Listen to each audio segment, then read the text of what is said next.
Hello my dear students, welcome back to a new session of editorial analysis. और हमेशा की तरह हम शुरू करेंगे अपना सेशन वोकैबुलरी से। आज का जो आर्टिकल है वो एक स्पोर्ट्स बेस्ड आर्टिकल है।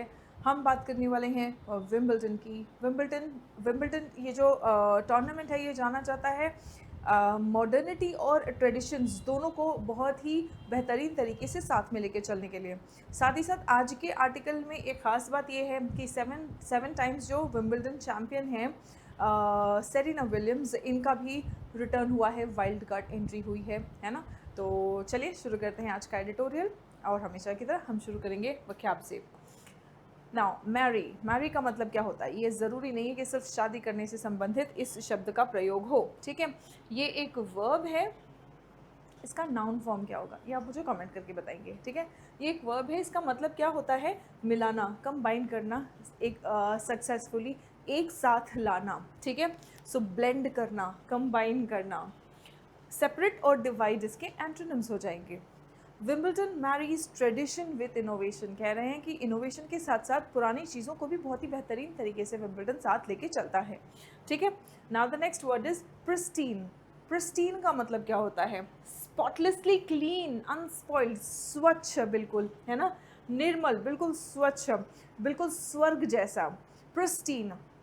तो ये विशेषता बता रहा है, तो ये क्या है? एक एडजेक्टिव है, क्योंकि एक विशेषता बता रहा है तो ये एडजेक्टिव है, ठीक है।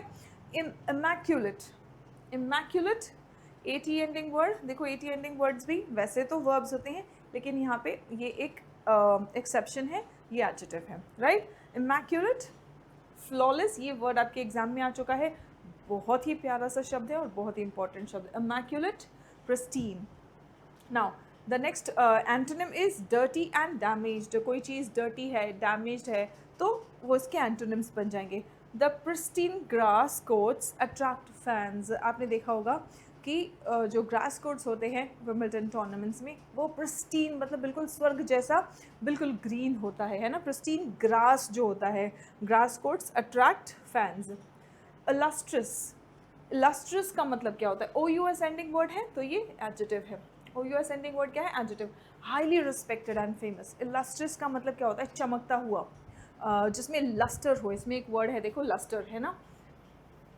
सो लस्टर किस में होता है? मेटल्स में होता है। मेटल्स में शाइन होता है। मेटल्स की अगर आपने ध्यान से पढ़ा होगा साइंस, है ना, तो स्कूल में ही आपको 10th के बाद साइंस लेके ये जानने की ज़रूरत नहीं है, स्कूल में ही मेटल्स की क्वालिटी में पढ़ाया जाता है कि मेटल्स में लस्टर होता है ना। लस्टर मतलब चमक। सो यहाँ पे लस्ट्रस मतलब क्या होता है? हाईली रिस्पेक्टेड एंड फेमस, जो प्रसिद्ध हो, जो प्रतिष्ठित हो। देखो इस इंसान को सब लोग इनका इंटरव्यू लेना चाहते हैं, है ना, सब लोग इनका इंटरव्यू लेना चाहते हैं क्योंकि ये हाईली रिस्पेक्टेड और फेमस है।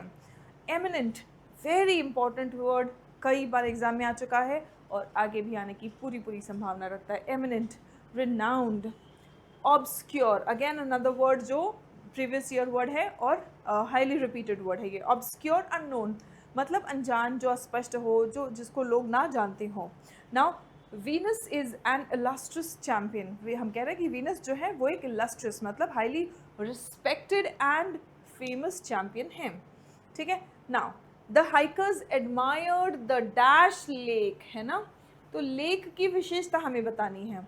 लेख की विशेषता बताने के लिए हम एक एडजेक्टिव का प्रयोग करेंगे। देखो पार्ट्स ऑफ स्पीच जानना आपको ऑप्शंस एलिमिनेट करने में भी कैसे मदद करता है। मैरी तो वर्ब है, तो ये दोनों एडजेक्टिव्स है, इन्हीं दोनों में से आपको अपना आंसर चूज करना है। प्रिस्टीन मतलब बिल्कुल स्वर्ग जैसा, बिल्कुल स्वच्छ, बिल्कुल पवित्र। अनइलस्ट्रियस मतलब चमकता हुआ या बहुत ही रिस्पेक्टेड और फेमस। तो आप मुझे बताएंगे कि यहाँ पे the hikers admired the dash lake surrounded by untouched forest.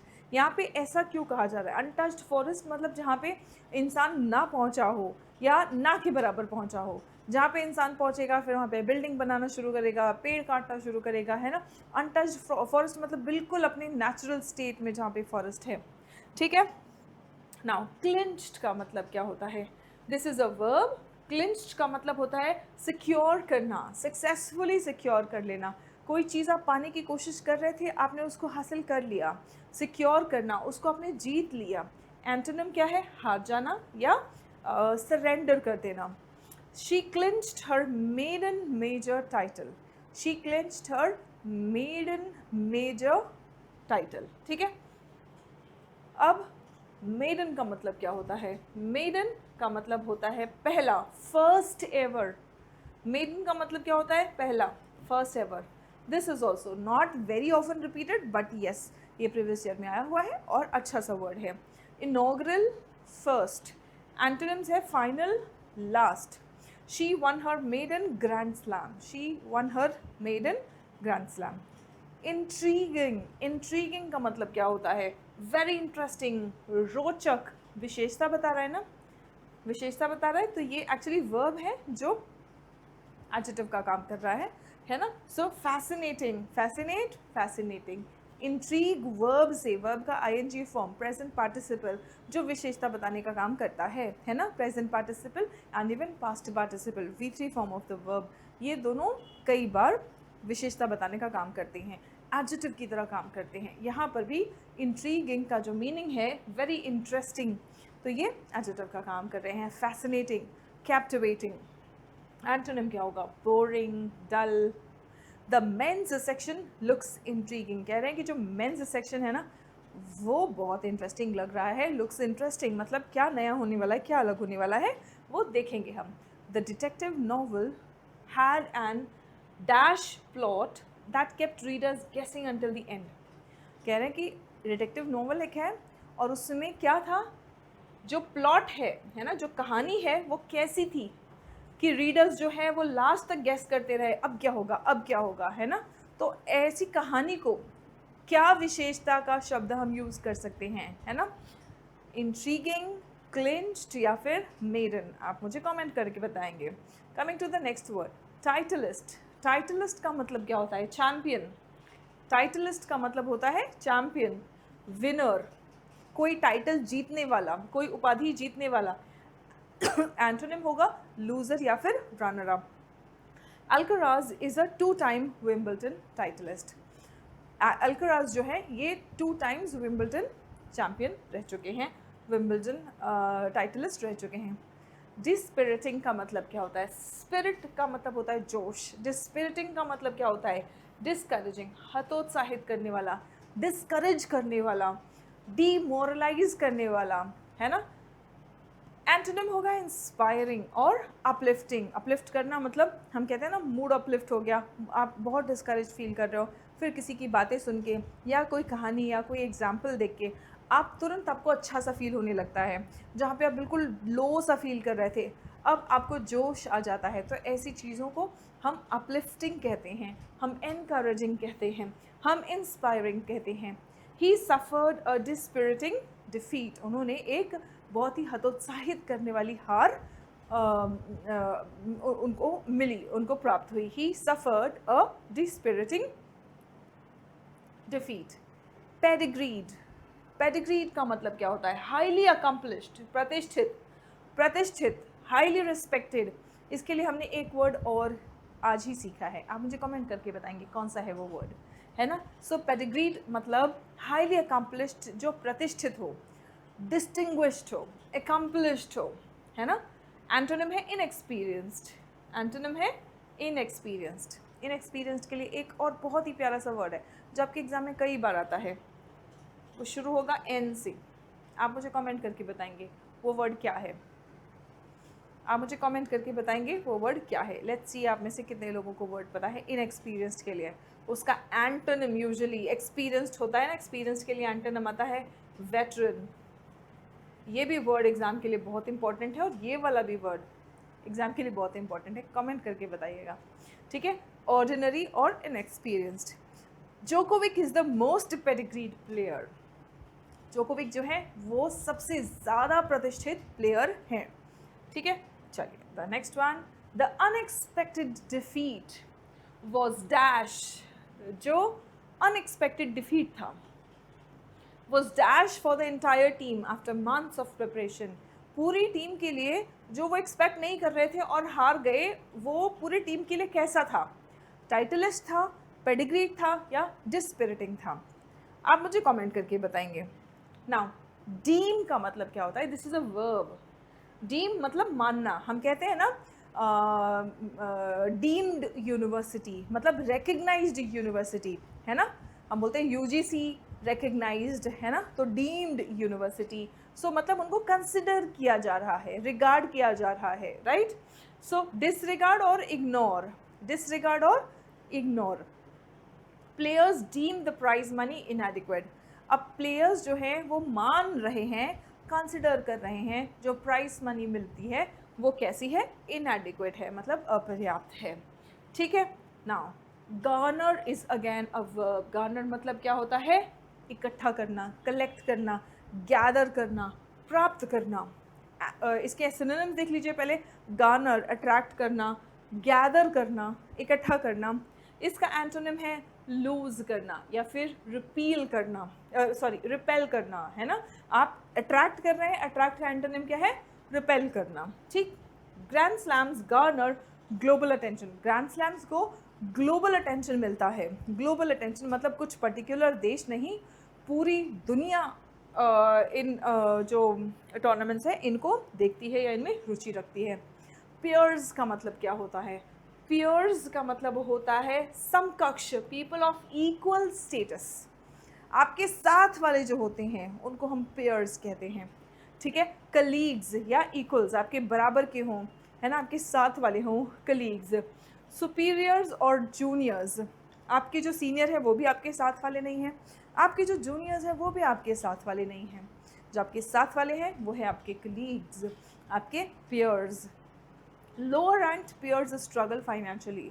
अब जो लोअर रैंक्ड पेयर्स हैं वो सफ़र करते हैं, और कैसे स्ट्रगल करते हैं, फाइनेंशियली स्ट्रगल करते हैं। The haves and the have knots. Politics में बहुत ज़्यादा इस शब्द का प्रयोग होता है, पॉलिटिक्स में, सोशोलॉजी में, है ना। So haves and the have nots. Haves का मतलब क्या है, जिनके पास सभी सुविधाएं हैं या सभी चीज़ें हैं, या जिस भी हम फैसिलिटी या सुविधा की बात कर रहे हैं वो उसके पास है, तो हम उसे कहते हैं हैव्स। और जिनके पास नहीं है वो कहते हैं हैव नॉट। ऐसे याद रखिए, अगर किसी के पास कार है तो वो क्या कहता है, आई हैव अ कार। और जिसके पास नहीं है तो वो क्या कहता है, I do not have, not have, है ना। तो जो हैव वाले हैं वो सारे हैव्स है ना। और हैव नॉट्स ये एक नाउन की तरह यूज़ हुआ है, मतलब दोनों की हम बात कर रहे हैं, जिनके पास सभी सुविधाएं हैं भी और जिनके पास सुविधाएं नहीं हैं उनकी भी। The haves and the have knots. Difference between the rich and the poor, yes absolutely. Haves and have nots को आप रिच एंड द पुअर भी आम भाषा में समझ सकते हैं। अमीर और गरीब के बीच की खाई, the gap between the haves and the have knots. अब जब हम कह रहे हैं gap between haves and have nots, इसका मतलब होता है खाई। अगर हम सिर्फ हैव्स एंड हैव नॉट्स कह रहे हैं इसका मतलब है the rich and the poor. अब सेंटेंस है the gap between the haves and the have knots is widening, मतलब ये जो खाई है, ये जो दूरी है अमीर और गरीबों के बीच की, ये दिन पर दिन बढ़ती जा रही है। अमीर अमीर होते चले जा रहे हैं, गरीब बेचारा गरीब होता चला जा रहा है। तो इसी को हम कहते हैं the gap is widening, the gap is widening, ठीक है।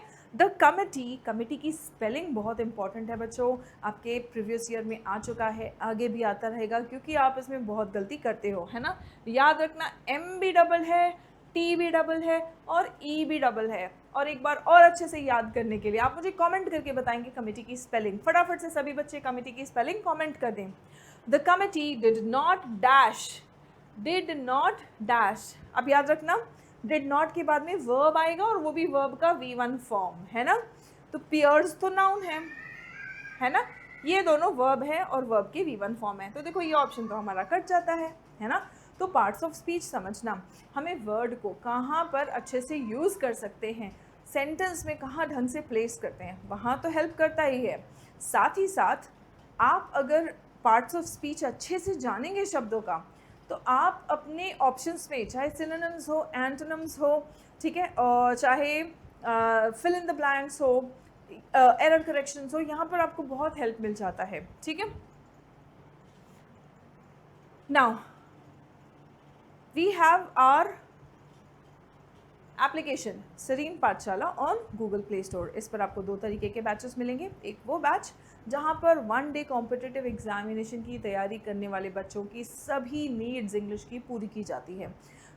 200+ रिकॉर्डेड सेशंस है इसमें, जिसमें grammar, vocabulary, cloze test, पैराजम्पल्स, comprehensions, सभी कुछ इन डेप्थ कवर किया गया है ना। आप देख सकें 3 मंथ्स, 12 मंथ्स, 6 मंथ्स, जैसा भी आपका एग्जामिनेशन का टाइमलाइन है उसके अकॉर्डिंग आप बैच में एनरोल कर सकते हैं। और ये बैच उन बच्चों के लिए जो अपने कम्युनिकेशन स्किल्स इंप्रूव करना चाहते हैं। इंग्लिश में कम्युनिकेशन स्किल को इम्प्रूव करने के लिए इंग्लिश में सब कुछ सीखने की ज़रूरत नहीं होती है। इंग्लिश में सिर्फ वो चीज़ें सीखने की ज़रूरत है जिससे कि आप सेंटेंसेस बना पाएँ, वो वोकेबलरी जो आम लाइफ में डेली लाइफ में आपके काम आता है वो सीख लें, उनको यूज़ करना सीख लें।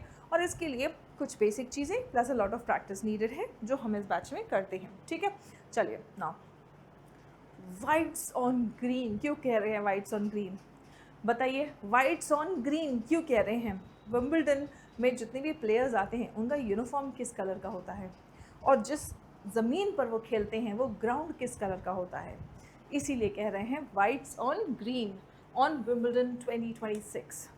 Wimbledon is keeping up with the changing times. कह रहे हैं कि ये जो स्पोर्ट है ना, ये कीप अप कर रहा है, मतलब साथ साथ चल रहा है। जैसे बदलता हुआ समय चल रहा है, बदलते हुए समय के साथ साथ चल रहा है Wimbledon. No tournament marries old world charm, मतलब पुरानी दुनिया की ये जो एक कशिश सी है, जो चार्म है ना, जो अट्रैक्शन सा है, तो वो भी मेंटेन करता है। और कोई टूर्नामेंट नहीं है जो पुरानी चीज़ों को, पुराने टाइम के जो चमक है उसको साथ में लेके न्यू एज फ्रेशनेस, अभी की जो चीज़ें हैं उनको भी साथ में लेके चल रहा है। आर्टिकल के अकॉर्डिंग नो टूर्नामेंट, कोई ऐसा टूर्नामेंट नहीं है जो ओल्ड वर्ल्ड चार्म और न्यू एज फ्रेशनेस दोनों को साथ लेके चल रहा है। Quite like Wimbledon, quite like Wimbledon. This will be on display, कह रहे हैं कि ये कैसे दिखाई देगा? Yet again when the year's third major gets underway on Monday. इस साल का तीसरा मेजर जो है वो होगा मंडे को। If the pristine grass courts and all white attire, है ना, जो ग्रास है कह रहे हैं कि बिल्कुल स्वर्ग जैसा स्वच्छ, बिल्कुल प्रिस्टीन ग्रास और all white attire are reminders of tennis origins and traditions. कह रहे हैं कि टेनिस का जो ओरिजिन और ट्रेडिशंस था ना, ये उसकी याद दिलाता है। जो टूर्नामेंट का जो फील्ड का ग्रास है ना, कहाँ गया, हाँ, प्रिस्टीन ग्रास कोर्ट्स जो हैं एंड ऑल वाइट जो अटायर है वो तब याद दिलाते हैं। बिकॉज आपने देखा होगा बहुत सारे स्पोर्ट्स में लोगों का अटायर जो है वो चेंज हुआ है, लेकिन विंबलडन में इनका अटायर जो है वो चेंज नहीं हुआ है। The introduction of video review technology, video review technology 2026 से ये इंट्रोड्यूस हो रहा है, is the latest example of the event marching with the times. ये एक लेटेस्ट एग्जाम्पल है कि कैसे ये स्पोर्ट जो है पुरानी चीज़ों को साथ में लेकर भी नई चीज़ें भी शामिल करता जा रहा है और समय के साथ साथ चल रहा है। Another throwback to the old days will be the return of, और एक थ्रोबैक क्या है? The return of Serena Williams, a 7-time singles champion at the All England Club. All England Club में 7 times चैम्पियन है singles की Serena Williams. She is 44 and has not played competitively in nearly 4 years. 44 years की हैं वो और पिछले 4 सालों में उन्होंने कॉम्पिटिटिवली नहीं खेला है। But appears leaner and fitter, लेकिन फिर भी और लीन और फिट लग रही हैं। Thanks in large measure to modern day weight reduction medication। कह रहे हैं कि thanks in large to the modern day weight reduction medicine। The legendary American is a wild card entrant। कह रहे हैं कि जो legendary American है ये एक wild card entrant है in doubles as well, where she will partner her illustrious sister, है ना। कह रहे हैं कि डबल्स में भी वो शामिल होने वाली है और वहाँ पर वो पार्टनर करने वाली हैं अपनी illustrious सिस्टर के साथ में, यानी कि अपनी बहुत ही रिस्पेक्टेड और सक्सेसफुल सिस्टर के साथ में पार्टनर करने वाली हैं। And 5-time Wimbledon singles winner Venus, उनकी जो सिस्टर हैं वो 5 times विंबलडन सिंगल्स की विनर है और उनके साथ में ये पार्टनर करने वाली हैं। With the duo looking for their 7th doubles crown at SW19। SW19 में वो अपने 7th डबल्स क्राउन को लुकिंग फॉर मतलब ढूंढ रही हैं, मतलब कोशिश कर रही हैं उसे पाने की। But unranked as Serena is, the probability of meeting high profile opponents from the get go is high. कह रहे हैं कि सेरेना की जो probability of meeting high profile opponents from the get go is high, ठीक है। Now women's tennis is also a crowded market place. Women's tennis जो है ये भी एक क्राउडेड मार्केट प्लेस है, with as many as 5 slam champions and 3 others with runner-up finishes among the top 10 seeds। अगर top 10 की बात अगर हम करेंगे तो उसमें आप वुमेंस टेनिस की देखो, वो बोल रहे हैं जैसे फॉर एग्जांपल आप क्रिकेट देख लो, है ना, बहुत ही ज़्यादा फेवरेट और लव्ड स्पोर्ट है, बहुत ज़्यादा रुचि के साथ में लोग देखते हैं, लेकिन फिर भी उसमें वुमेन डोमिनेशन इतना ज़्यादा नहीं है। बट यहाँ पर कह रहे हैं कि ये जो एक टेनिस है ना, ये क्राउडेड मार्केट प्लेस है वुमेन्स के लिए, है ना। With as many as 5 slam champions, अगर आप देखेंगे 5 तो सीधा स्लैम चैम्पियंस हैं, and 3 others with runner up finishes among the top 10 seeds. Top 10 की अगर आप बात करेंगे तो 5 तो स्लैम चैम्पियंस है और 3 जो बाकी 3 जो है वो रनर अप हैं। Chief among them are world number 1 Aryna Sabalenka and 2022 winner Elena Rybakina. I don't know how to pronounce that. I don't know if I'm pronouncing it correct. Well, defending champion Iga Swiatek and the teenaged Mira Andreeva, who clinched her maiden major at Roland Garros recently. The men's section will be equally intriguing. कह रहे हैं कि जो men's section है वो भी equally intriguing होगा। Carlos Alcaraz ये 2 टाइम विंबलडन टाइटलिस्ट हैं and a fan favourite in south west London. Carlos Alcaraz जो है ये फैन फेवरेट है साउथ वेस्ट लंदन में। Is absent because of a wrist injury, उनको रिस्ट इंजरी हो गया है और इसलिए वो एब्सेंट है। reigning champion Jannik Sinner suffered a dispiriting second round loss। इनको एक डिस्पिरिटिंग मतलब हतोत्साहित कर देने वाला, डिस्करेज करने वाला सेकेंड राउंड लॉस हुआ था फ्रेंच ओपन में, and has had no competitive matches since then, और तब से उनको कोई भी कॉम्पिटिटिव मैच नहीं मिला है। The defeat in Paris came under extremely hot conditions. जो डिफीट हुआ था पेरिस में वो एक्सट्रीमली हॉट कंडीशंस में हुआ, and with Western Europe in the midst of a heat wave. It will be interesting to see how the Italian world number 1 copes. कह रहे हैं कि ये जो इटालियन वर्ल्ड नंबर 1 है ये कैसे कोप करते हैं, मतलब कैसे इससे उभरते हैं, ये देखना इंटरेस्टिंग होगा। Second seed Alexander Zverev will look to cash in like he did at Roland Garros, but grass is his weakest surface. This presents Novak Djokovic with his best chance। अब ये सभी चीज़ें अगर हम देखेंगे तो इसमें हमें ये पता चल रहा है कि नोवाक जोकोविक को इनका बेस्ट चांस मिलने वाला है अगर ये एक record extending 25th slam, Djokovic अगर अपनी 25th स्लैम जीतना चाहते हैं तो ये इनके लिए बिल्कुल बेहतरीन मौका है। At 39 the lush green lawn is where the serve is most comfortable. कह रहे हैं कि 39 के एज में और 25th स्लैम वो जीतेंगे अगर ये जीत गए तो, है ना, वो सबसे ज़्यादा कंफर्टेबल है लश ग्रीन लॉन पे। यहाँ पे हमने देखा कि ग्रास जो है ये इनका वीकेस्ट सर्फेस है, मतलब अलेक्जेंडर ज़्वेरेव जो है ये ग्रास पे बहुत अच्छा परफॉर्मेंस नहीं दे पाते हैं, लेकिन जोकोविक के लिए ये लश ग्रीन लॉन जो है यहाँ पे वो बेहतरीन खेलते हैं। With 4 trophies, 2 finals and 1 semifinal appearance in his last 7 visits to Wimbledon, he is also the most pedigreed। However, for a second straight major, अगर सीधी straight major second major की हम बात करेंगे, there is likely to be an unpleasant backdrop। एक unpleasant backdrop हो सकता है, with leading players said to expand their protest at what they deem as an inadequate increase in prize money। ठीक है, तो कह रहे हैं कि भाई मतलब सब चीज़ें तो ठीक है, लेकिन ये सब किसके बैकग्राउंड में हो रहा है, बैकग्राउंड में क्या चल रहा है, जो लीडिंग प्लेयर्स हैं ना ये प्रोटेस्ट करते हैं, है ना, ये प्रोटेस्ट कर रहे हैं। वो कह रहे हैं कि जो प्राइज़ मनी में इंक्रीज़ हुआ है ये इनएडिक्वेट है, ये अपर्याप्त है। Less than 22% of the tournament revenue, जो टूर्नामेंट का रेवेन्यू है उसका 22% से भी कम का इनको इंक्रीज़ मिला है। Actions at the biggest competitions do Garner attention. कह रहे हैं कि बिगेस्ट कॉम्पिटिशन में अगर कुछ भी होता है तो उस पर सबकी नज़र जाती है। Actions at the biggest competitions do Garner, Garner मतलब अट्रैक्ट करना, गैदर करना, do Garner attention, but they also benefit the elite players more than the rank and file. कह रहे लेकिन ये जो बिगेस्ट कॉम्पिटिशन्स हैं यहाँ पे फ़ायदा भी किसको मिलता है, जो एलीट प्लेयर्स हैं, जो टॉप प्लेयर्स हैं। रैंक एंड फाइल मतलब जो कॉमन प्लेयर्स हैं, है ना, जो ऑर्डिनरी प्लेयर्स हैं, उनसे ज़्यादा ये एलीट प्लेयर्स को ही फ़ायदा भी मिलता है। Tennis needs an equitable solution for the betterment of all. कह रहे हैं कि टेनिस में सोल्यूशन तो चाहिए, एक इक्विटेबल सोल्यूशन चाहिए ताकि सभी का फ़ायदा हो। If the argument of the top players is that organisers keep most of the revenue. अब टॉप प्लेयर्स कह रहे हैं कि ज़्यादातर रेवेन्यू जो है वो ऑर्गेनाइजर्स रख लेते हैं, है ना।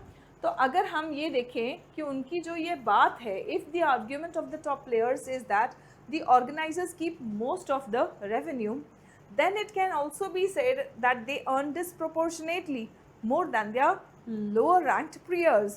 अगर ये बात जायज़ है तो ये भी कहा जा सकता है कि वो अपने लोअर रैंक्ड पेयर्स, मतलब उनके साथ के जो लोग हैं लेकिन उनका रैंक कम है, उनसे कहीं ज़्यादा ये कमाते हैं, तो वहाँ पे भी डिस्प्रोपोर्शन है।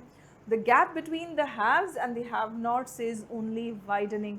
अब यहाँ पे इन जनरल गरीब और अमीर की बात नहीं हो रही है, यहाँ पे टेनिस के ही जो प्लेयर्स हैं, साथ के जो प्लेयर्स हैं, लेकिन कुछ जो बहुत सक्सेसफुल हैं और कुछ जो उतने ज़्यादा सक्सेसफुल नहीं है, जिनके पास उतना ज़्यादा अच्छा रैंक नहीं है, उनकी भी बात अगर करें, जो गैप है वो दिन पर दिन बढ़ ही रहा है ना। तो चलिए अब हम देखेंगे कि टोन कैसा है। पेसिमिस्टिक और सिनिकल तो नहीं है, नेगेटिव टोन तो नहीं है। शुरू ही हमने बड़ी पॉजिटिव तरीके से किया है ना, कि कोई टूर्नामेंट ऐसा नहीं है जो ट्रेडिशन को इनोवेशन के साथ में अच्छे से लेके चलता है ना। तो अप्रिशिएटिव है, नेगेटिव नहीं है, एंग्री भी नहीं है, सटारिकल भी नहीं है, ठीक है, अप्रिशिएटिव है लेकिन बैलेंस्ड है।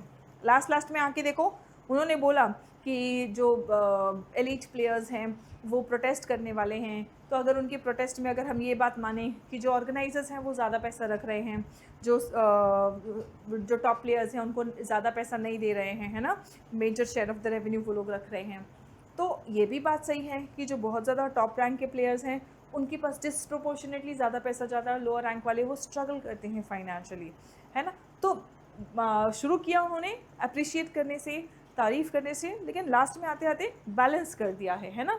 मतलब सभी चीज़ें देखी हैं, अच्छी चीज़ भी देखी हैं, जो नेगेटिव चीज़ें हैं वो भी देखी हैं। According to the editorial, what is a significant change introduced at Wimbledon 2026। Editorial के मुताबिक विंबलडन 2026 में क्या एक सिग्निफिकेंट यानी कि महत्वपूर्ण चेंज है जो इंट्रोड्यूस किया गया है। Blue clay courts, video review technology, elimination of the all white dress code. नहीं, इसको तो वो एलिमिनेट ही नहीं कर रहे हैं, ये उनका ट्रेडिशनल है ना। तो ग्रास कोट और ऑल वाइट ड्रेस कोड जो है तो ये एलिमिनेट नहीं कर रहे हैं, लेकिन वीडियो रिव्यू टेक्नोलॉजी वो इंट्रोड्यूस कर रहे हैं, तो ये एक सिग्निफिकेंट चेंज है। Why are leading tennis players planning to expand their protest during Wimbledon. जो लीडिंग टेनिस प्लेयर्स हैं वो अपना प्रोटेस्ट पहले से भी प्रोटेस्ट कर रहे हैं और वो बोल रहे हैं कि विंबलडन में भी आके हम प्रोटेस्ट करेंगे, तो वो अपना प्रोटेस्ट जो है वो एक्सपांड क्यों करने का प्लान कर रहे हैं। पुअर कोर्ट कंडीशंस की वजह से, इनएडिक्वेट प्राइज मनी इंक्रीज, वो कह रहे हैं कि हमारा जो प्राइस मनी इंक्रीज हुआ है वो बहुत कम हुआ है, ठीक है। Now what does the word pedigreed mean. Pedigreed का मतलब क्या है, inexperienced, highly accomplished with an impressive record, ये है आंसर, ठीक है। इंजर्ड नहीं, रिसेंटली रिटायर्ड नहीं, इनएक्सपीरियंस्ड भी नहीं, जो हाईली अकम्पलिश्ड हो और एक इम्प्रेसिव रिकॉर्ड के साथ हो। Now choose the grammatically correct sentence. Neither the organizers nor the players is satisfied with the prize money. Neither the organizers nor the players are satisfied. अब either or, neither nor, again subject verb agreement का question है ये, ठीक है, subject verb agreement का question है। देखो इसमें concept क्या जाता है, neither nor either or, यहाँ पे subject 1 है, यहाँ पे सब्जेक्ट 2 है, ठीक है। Again subject 1 subject 2, neither nor either और, नॉट ओनली बट ऑल्सो। यहाँ पर हम क्या करते हैं, हम वर्ब यूज़ करते हैं according to subject yes, according to subject 2, है ना। तो सब्जेक्ट 2 के अकॉर्डिंग प्लेयर्स इज नहीं, प्लेयर्स आर, हैज़ नहीं, players, neither the organisers nor the players. अब यहाँ पे वर्ब तो ठीक है, लेकिन वर्ब के बाद में सेटिस्फाइज नहीं होता है ना। आर के बाद is, am, are, was, verb के साथ में वर्ब का V3 फॉर्म आता है। तो यहाँ पे हमने आर कहा है और उसके साथ में वर्ब का V3 फॉर्म है। तो हमारा करेक्ट आंसर है ऑप्शन बी। यहाँ पे प्लूरल तो आ गया, ठीक है, सब्जेक्ट के अकॉर्डिंग प्लूरल हेल्पिंग वर्ब आ गया, लेकिन ये हेल्पिंग वर्ब के साथ में मेन वर्ब का जो फॉर्म है वो गलत है, इसलिए यहाँ पर आपका आंसर होगा option B. Now should professional athletes receive a large share of the tournament revenues. अब आपके लिए एक सवाल, क्या जो प्रोफेशनल एथलीट्स हैं, है ना, तो क्या इनको टूर्नामेंट से जो भी पैसा कमाया जाता है, जो भी टूर्नामेंट का रेवेन्यू आता है, क्या उसका एक बड़ा हिस्सा उनको मिलना चाहिए, हाँ या ना? वो आप मुझे कमेंट करके बताएंगे विथ राइटिंग में, लिखेंगे, हिंदी में नहीं, कोशिश करिए आप इंग्लिश में लिखें। अपनी आप राइटिंग स्किल्स, अपना एनालिटिकल स्किल्स के साथ साथ राइटिंग स्किल्स आप तभी इम्प्रूव करेंगे जब आप कमेंट करके मुझे बताएंगे, ठीक है। चलिए, so that's it for today, see you in the next session. यहाँ पे कुछ पॉइंट्स हैं, आप इनको पढ़ सकते हैं, और आपको इसका PDF कहाँ मिलेगा बच्चों? इन सभी का PDF आप लोगों को मिलेगा